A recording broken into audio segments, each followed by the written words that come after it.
વાવથરાદ ખાતે ઢીમા રોડ પર બસમાં આગની ઘટના સામે આવી છે। રાજસ્થાનની ખાનગી બસ અચાનક જ આગની ઝપેટમાં।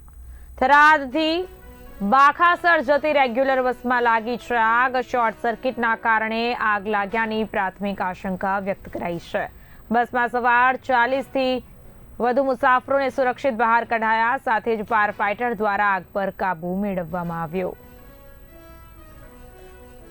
બસમાં સવાર 40 જેટલા મુસાફરોને સુરક્ષિત રીતે બહાર કાઢવામાં આવ્યા છે। ફાયર ફાઇટર દ્વારા ઘટના સ્થળે દોડી જઈ આગ પર કાબુ મેળવવામાં આવ્યો।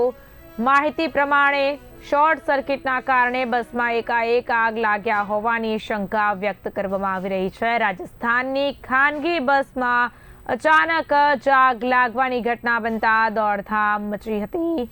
શોર્ટ સર્કિટના કારણે આગ લાગ્યાનું પ્રાથમિક અનુમાન જે છે બહાર આવ્યું છે। તો બસમાં 40 જેટલા મુસાફરોને સુરક્ષિત રીતે બહાર કાઢવામાં આવ્યા છે। આ સાથે જ ઘટનાની જાણ થતાં ફાયર ફાઇટરોની ટીમ ઘટના સ્થળે પહોંચીને સફળતાપૂર્વક આગ ઉપર કાબુ મેળવ્યો હતો।